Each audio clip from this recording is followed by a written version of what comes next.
independencia, autodeterminación, nacionalismo, no importa en qué parte del planeta te encuentres. Los últimos siglos han estado definidos por estos conceptos. El deseo de soberanía, libertad y una identidad unificada son fuerzas tan poderosas que suelen superar la comprensión humana. Cuando llegó la era de la revolución, a finales del siglo XVIII y principios del XIX, nuestro mundo entero cambió. De repente, se formaron naciones que antes no existían, y estos estados llegarían a definir los siguientes 3 siglos. Cómo interactúan, compiten por recursos y seguridad, y defienden sus culturas de amenazas percibidas. Esto es lo que está en la base de las relaciones internacionales en el siglo XXI, debido a que tantas poblaciones tuvieron un éxito tan rápido al crear sus propios estados-nación. Cuando el nacionalismo se extendió por todo el mundo a finales del siglo XVIII, sigue siendo el objetivo de muchos grupos hoy en día. La poderosa fuerza de la autodeterminación plantea que la gente de una zona debe definir sus leyes, cultura y sistemas sin influencia externa. Si acaso se ha fortalecido con el tiempo, ¿qué ha cambiado? Hoy, aunque estas fuerzas aún existen, tienen menos éxito que antes. A diferencia del siglo XVIII-XIX o del periodo tras la Segunda Guerra Mundial, el panorama internacional actual se ha cristalizado en 195 estados-nación, y cada uno está preocupado por su supervivencia, lo que a menudo significa aplastar movimientos separatistas o independientes cuando surgen. Después de todo, las amenazas internas deben ser manejadas para poder enfrentar las amenazas externas, así que la capacidad de los movimientos independentistas para tener éxito se ha vuelto seriamente limitada en el mundo moderno. Para lugares como Quebec y Cataluña, esta realidad se ha vuelto cada vez más evidente. Aún así, muchos respetan la independencia, sobre todo quienes vienen de estados antes colonizados. Entonces, ¿por qué estos movimientos independentistas no pueden tener éxito? ¿O la independencia de Escocia? ¿O la independencia kurda? Y así sucesivamente. Bueno, para entender realmente por qué los movimientos independentistas modernos nunca tienen éxito, tenemos que ver algunos ejemplos recientes. Pero primero, echemos un vistazo a lo que nos llevó a este punto. Tras la Segunda Guerra Mundial, el mundo presentaba condiciones favorables para los movimientos independentistas, más que antes. Esto se debió al proceso de descolonización que tuvo lugar en Asia, África y Medio Oriente, y al surgimiento del orden internacional liberal. Muchos de los países independientes que tenemos hoy en día obtuvieron su independencia en este periodo. Otra ola de movimientos independentistas triunfó tras la disolución de la Unión de Repúblicas Socialistas Soviéticas y Yugoslavia a inicios de los 90. El entorno internacional y el entorno regional pueden ser los factores más importantes que afectan si un movimiento independentista puede tener éxito o no. Por ejemplo, durante la Guerra Fría, cualquier movimiento nacionalista que se considerara de izquierda era tratado como un territorio colonial por Estados Unidos, y Washington aplastaba su intento de lograr la autodeterminación. El movimiento independentista de Timor Oriental fue aplastado cuando Indonesia los invadió en 1975, después de que Estados Unidos diera luz verde y suministrara el 90% de las armas que usaron. Esta es la realidad de muchos movimientos nacionalistas emergentes. Por otro lado, la intervención extranjera de una potencia regional o internacional también puede ayudar a que un movimiento independentista tenga éxito, como Kosovo, que logró autonomía e independencia tras la intervención de la OTAN en 1999.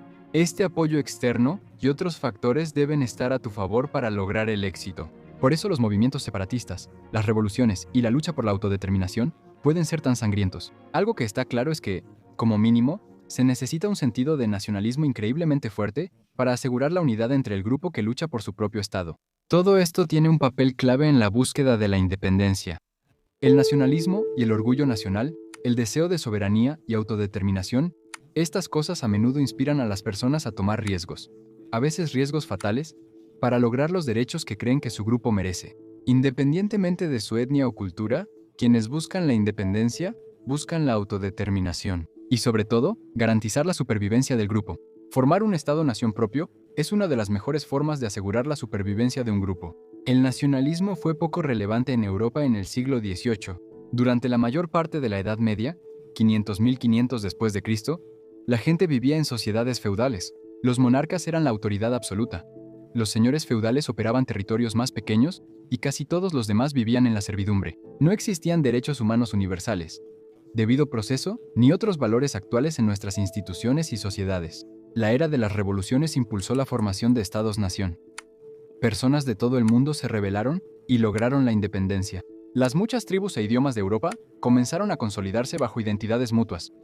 Después de todo, las revoluciones de 1830 y 1848 en Europa se le llama la primavera de las naciones por una razón. Con la formación de los estados-nación, se unificaron idioma y cultura, integrando varias regiones en una sola entidad. No se puede exagerar la importancia del vínculo entre idioma e identidad. Es un aspecto fundamental de esta. Por eso, un idioma común suele ser clave en los movimientos de independencia. Hoy en día lo vemos en lugares como Quebec, Cataluña, Kurdistán, entre otros. Fomentar el nacionalismo y un idioma común unifica economías y vuelve a la población más productiva, favoreciendo la supervivencia estatal. Para un movimiento independentista, un idioma unificado suele ser clave para el éxito.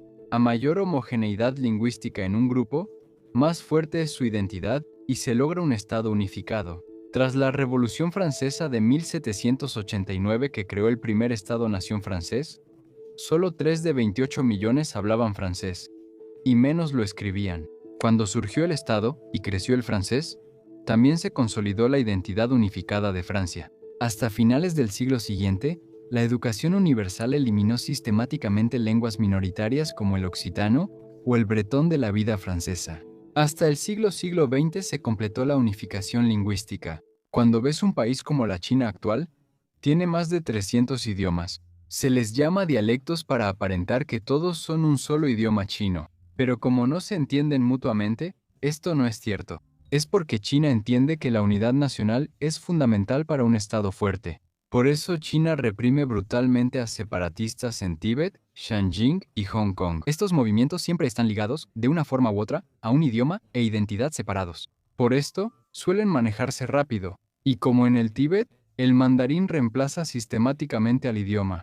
Ya conocemos algunas condiciones necesarias para que el movimiento independentista cree un idioma e identidad unificados. La autodeterminación, el deseo de supervivencia del grupo, que se garantiza mejor teniendo su propio Estado. Sabemos que el nacionalismo es una fuerza muy poderosa y unificadora, pero eso no garantiza el éxito. Los movimientos independentistas suelen fracasar más que lograr el éxito por factores fuera de su control.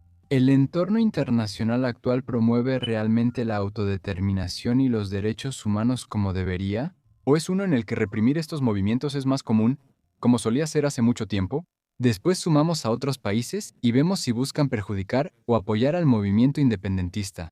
Además, eventos imprevistos como conflictos internos o desastres naturales pueden paralizar a las naciones recién independizadas y llevarlas a ser estados fallidos. Aunque el movimiento independentista sea exitoso, lo que sigue puede fracasar. Esta es la razón principal por la que los movimientos independentistas y la autodeterminación no se logran. Política de equilibrio de poder.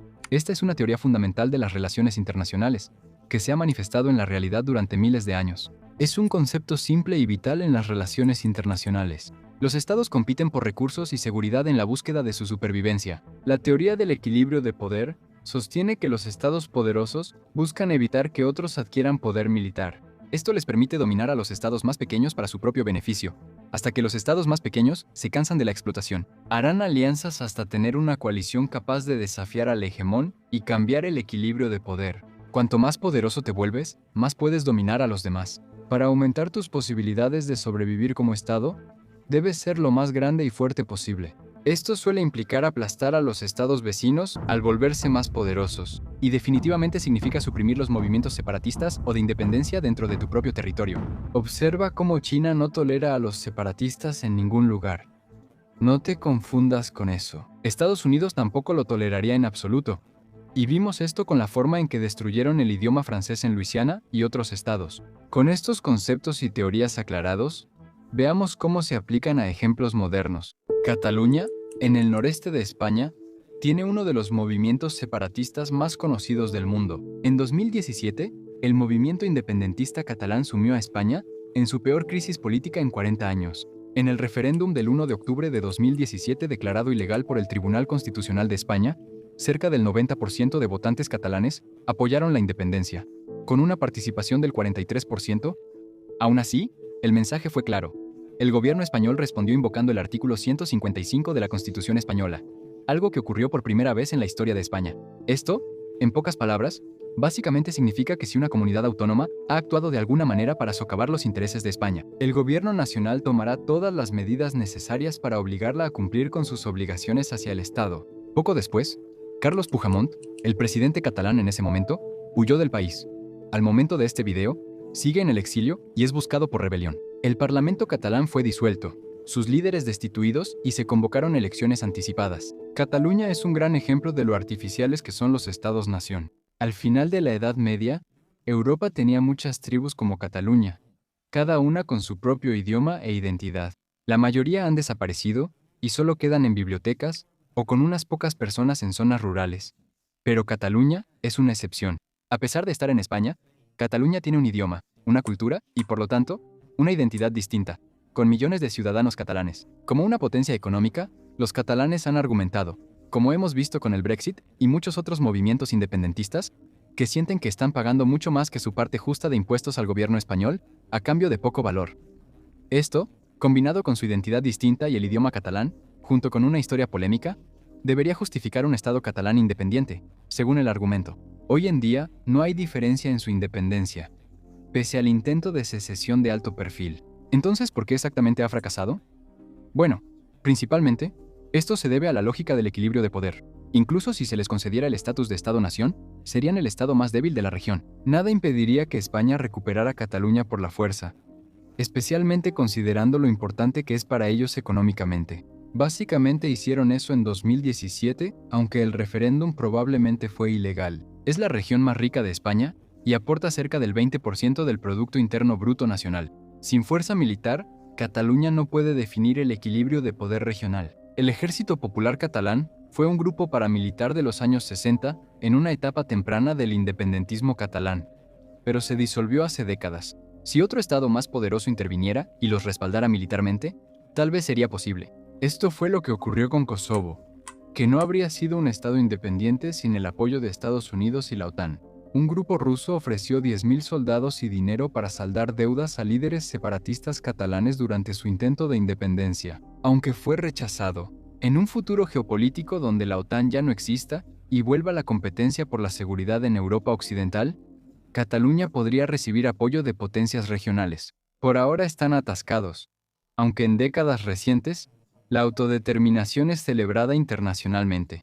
No tienen capacidad militar ni apoyo de una gran potencia para su movimiento, ni el respaldo de todos los catalanes. Además, un gran problema de los movimientos independentistas es lo que sucede después. Los revolucionarios y secesionistas suelen prometer libertades y estilos de vida que no pueden cumplir tras la independencia y formación de una nación. La competencia por recursos, relaciones comerciales y mercados financieros suele determinar si el nuevo Estado es viable. Y un buen liderazgo es vital para manejar estos asuntos. Por ejemplo, tan pronto como Cataluña declaró su independencia, miles de empresas, incluidas grandes bancos y compañías energéticas, decidieron trasladar sus sedes fuera de la región. Que Cataluña sea rica ahora no garantiza que lo siga siendo. Al final, estas empresas son españolas. La Convención de Montevideo establece que para ser Estado se requiere a. Población permanente, b. Territorio definido, c. Gobierno y d. Capacidad de relacionarse con otros estados. Así que, técnicamente, Cataluña cumple con los requisitos para ser un Estado, y al menos tiene la oportunidad de ser uno de los raros ejemplos de un Estado naciente que cumple las promesas hechas por sus secesionistas. Sin embargo, sin el reconocimiento internacional de otros estados, esto no significa nada. El reconocimiento del Estado catalán por otra nación podría dañar gravemente las relaciones diplomáticas, económicas y militares con España, y a pesar de que algunos factores estén a su favor, Cataluña sería, en realidad, menos próspera como Estado independiente. La independencia implicaría que Cataluña dejaría la eurozona. Como es habitual, los estados tienen que solicitar y cumplir ciertos criterios para usar el euro, y la mayoría de los miembros de la Unión Europea también tienen que aceptar la solicitud del Estado. No sabemos cómo resultaría esto ni cuánto lucharía España para evitarlo. Y si Cataluña no pudiera completar este proceso de manera exitosa y rápida, en ese caso, perdería el acceso al Banco Central Europeo. Estas preocupaciones suelen surgir con los movimientos independentistas, y Cataluña se menciona como posible caso de éxito. Sin embargo, irónicamente, esto los convierte en un ejemplo perfecto de por qué estos movimientos tienen una tasa de éxito tan baja. Muchos factores ajenos a ellos dificultan que declaren la independencia y reducen sus posibilidades de éxito, incluso si lo logran. Quebec es otro ejemplo de alto perfil de lo difícil que es obtener la soberanía. Su papel en la independencia de Canadá ha sido un tema polémico durante décadas. El nacionalismo francófono, el deseo de un país exclusivamente de habla francesa, se remonta hasta el siglo XVI en Canadá. El movimiento moderno de independencia de Quebec es similar al de Escocia y Cataluña. Un nuevo movimiento surgió en la década de 1960, ganando impulso gradualmente y perdiendo popularidad dependiendo de la época. Sin embargo, en 1995, el mundo fue testigo de otro referéndum sobre la soberanía que se decidió por márgenes muy estrechos. El no ganó por 5.058 votos. Quebec es un caso interesante por varias razones.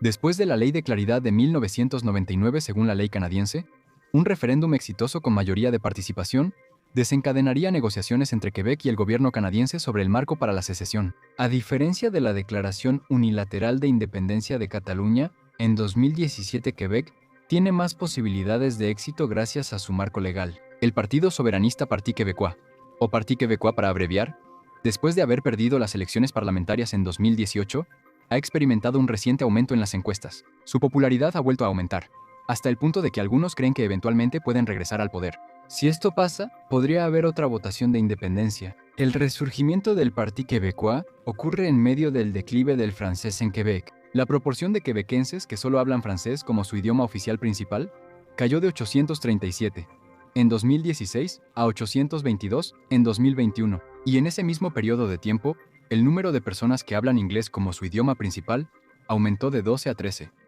Así que, en total, la población de habla inglesa ha aumentado en 12 millones, mientras que la población de habla francesa ha aumentado en 120.000, 10 veces menos. Considerando lo importante que es el idioma francés para la identidad unificada de Quebec, la muerte del francés en Quebec podría significar la muerte de la independencia de Quebec. Esto es una amenaza existencial, por lo que podría haber más impulso por una Quebec soberana mientras el inglés avance. Es importante no confundir el movimiento independentista con el Parti Québécois. El auge del Parti Québécois se debe más a la mala gestión de otros partidos que a otra causa. Según datos de la encuesta Confederation of Tomorrow 2024 de canadienses, la proporción de quebequenses francófonos que se identifican principalmente como soberanistas ha cambiado poco en los 6 años que abarca la encuesta anual. Aunque muchos ven a los jóvenes como líderes de la independencia de Quebec, los datos muestran que tienen menos entusiasmo que generaciones anteriores. En 2024, solo el 16% de los francófonos de Quebec de 18 a 34 años se identificaron como soberanistas, sin debatir sobre el equilibrio de poder, viabilidad económica de un Quebec independiente u otros trámites relacionados con la soberanía. La falta de un deseo generalizado de independencia es un problema evidente detrás de la falta de éxito de Quebec. El primer ministro de Quebec, François Legault, afirmó en 2023 que un Quebec independiente sería viable, pero eso, y cito, para la gran mayoría de los quebequenses, realizar un referéndum sobre la soberanía simplemente no es una prioridad. Debemos recordar que el gobierno federal en Canadá es distinto al enfoque autocrático de China. Ellos no usarían el poder militar para detener el separatismo de Quebec, así que probablemente eso no sea un gran obstáculo para el éxito. Aunque el Parti Québécois propuso presupuestos teóricos optimistas para el primer año de un Quebec independiente, esto es muy especulativo. El líder interino liberal, Marc Tanguy, afirmó que el análisis era demasiado optimista y que el presupuesto del primer año lo asume. Quebec hereda poca deuda canadiense, consigue la mejor tasa de crédito mundial y logra acuerdos de libre comercio favorables. Algunos críticos destacan que el gobierno federal gasta 15.000 millones más al año en Quebec de lo que recauda en impuestos, sugiriendo que el beneficio del gobierno federal para Quebec supera a la alternativa. Esto nos muestra nuevamente el fracaso de los líderes independentistas para cumplir sus promesas a sus seguidores. Tal vez tengan razón, pero usualmente estas promesas y predicciones casi nunca se cumplen por completo. La independencia de Quebec sigue vigente, pero aunque hubiera un referéndum exitoso, no está claro si el nivel de vida subiría o bajaría en la nueva economía. Como dijo la ex primera ministra Paulina Marois, habría una transición importante en la que la confianza disminuiría. Por eso, en los primeros años, los movimientos independentistas suelen fracasar, aún tras un voto afirmativo, y Quebec no es el único. Otro estado también busca la independencia, aunque probablemente no tendría éxito, incluso si lo lograra. Es Escocia quien quiere la independencia para poder sentir que se gobiernan a sí mismos y no están jugando un papel secundario ante lo que quiere Inglaterra. El apoyo a la independencia escocesa ha ido aumentando gradualmente en las últimas décadas, pasando de un 10% de aprobación a un 30% solo en la década de 1980. En 2014, Escocia realizó un referéndum, y el 44.7% apoyó la independencia del Reino Unido. Estuvieron a menos de un 6% de lograr legalmente esa independencia, demostrando el profundo deseo de autodeterminación ahí. Escocia ya es un Estado-nación, Su secesión sería de la unión política llamada Gran Bretaña. Pero aún así, la misma lógica aplica. Los escoceses opuestos al Brexit estarían felices de que el país recupere los beneficios de pertenecer a la Unión Europea. Pero, como dijimos antes, ¿pueden realmente cumplirse las promesas hechas por los nacionalistas en este nuevo panorama? Bueno, de nuevo, esto parece un juego de suma cero, o quizás incluso un juego de suma negativa, donde tanto el Reino Unido como Escocia son más débiles, y por lo tanto, están en peor situación. Si se separaran, Escocia se beneficiaría de ser miembro del G7. A diferencia de ahora, como parte del Reino Unido, tampoco formarían parte del asiento permanente del Reino Unido en el Consejo de Seguridad de la Organización de las Naciones Unidas. Esto reduciría notablemente la influencia de Escocia en instituciones internacionales. También hay aspectos interesantes en defensa, pues algunas armas nucleares del Reino Unido están en la base naval de Faslane, Escocia. Retirar estas armas nucleares modificaría la disuasión futura del país y sería clave en negociaciones con el Reino Unido. Su membresía en Five Eyes estaría en duda, y su seguridad nacional en general se vería mucho más afectada sin los beneficios de la extensa infraestructura de seguridad nacional del Reino Unido. La libra esterlina sería la moneda principal en Escocia hasta la llegada de la libra escocesa. Tan pronto como sea posible, el comercio con los Estados miembros del Reino Unido, principal mercado de Escocia, se vería alterado, probablemente con efectos negativos para todos. Así que, una vez más, la capacidad de los defensores de la independencia para realmente ofrecer una vida mejor a sus seguidores después de la independencia es rara. Los movimientos independentistas no deben ser solo idealistas o justos moralmente. Para tener éxito, deben contar con las condiciones adecuadas para funcionar, y estas a menudo son factores que no pueden crear por sí mismos. Hasta ahora, estos ejemplos son lo más cercano a movimientos independentistas exitosos en años. Se puede aplicar una teoría de ricitos de oro, donde cada condición debe ser perfecta, y hay muchos ejemplos donde el éxito es mucho menos probable que en Quebec, Escocia o Cataluña. Palestina es un ejemplo clave de autodeterminación que nunca logra el éxito, pero aunque su situación tomaría demasiado tiempo para explicar en este video. Ante el deterioro de la seguridad en Medio Oriente, la política de equilibrio de poder impide la autodeterminación. Kurdistán es otro ejemplo de esto. Como entidad regional semiautónoma, con idioma, cultura y territorio propio en Turquía, Siria, Irán e Irak, podrían tener un estado para sus 40 millones de personas. Su reclamo sobre la zona data de hace al menos 1000 años. Tras la partición de Medio Oriente tras la Primera Guerra Mundial y el Acuerdo Sykes-Picot, la lucha por autonomía se intensificó para muchos grupos étnicos, como los kurdos, quienes perdieron su derecho a su propia tierra. Desde entonces, han sufrido fuerte opresión de los estados vecinos, todos interesados en impedir la independencia kurda. Turquía tiene la mayor población kurda. Desde la declaración de la República de Turquía tras la Primera Guerra Mundial, se han perpetrado varios ataques contra la población kurda. La supresión del idioma y la identidad kurda no ha desaparecido y continúa bajo el presidente turco Erdogan. En 2017, el Kurdistán en el norte de Irak declaró su independencia tras un referéndum donde más del 92% votó por la soberanía. Aquí es donde primero entra el equilibrio de poder político. El ejército turco ha estado y sigue estando involucrado en múltiples operaciones ofensivas en el norte de Irak contra el Partido de los Trabajadores del Kurdistán. También han realizado operaciones contra milicias kurdas en Siria por años. Irak, Turquía, Siria e Irán, que tienen grandes poblaciones kurdas, buscan impedir la independencia kurda, evitar su consolidación y la creación de un Estado kurdo independiente.